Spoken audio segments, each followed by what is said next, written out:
حاكم مباراة المغرب وفرنسا يفجر مفاجأة ويقول يمكن لعب المباراة مرة أخرى. إليكم التفاصيل كاملة في هذا الفيديو، بس خلينا قبل ما نبدأ في المشاهدة ياريت نصلي على النبي محمد عليه أفضل الصلاة والسلام.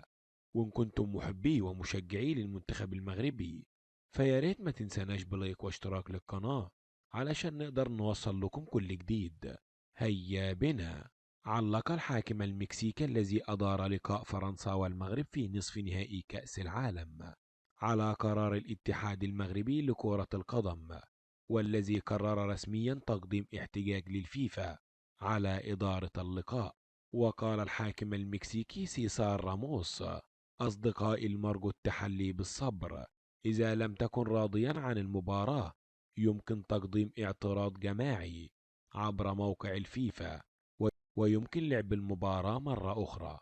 وتفاعل جمهور المغرب مع هذه التطورات وسط متطلبات بإعادة لعب المباراة مرة أخرى، وترقبت قرارات قد تصدر من الفيفا بعد تقديم احتجاج رسمي من قبل المغرب.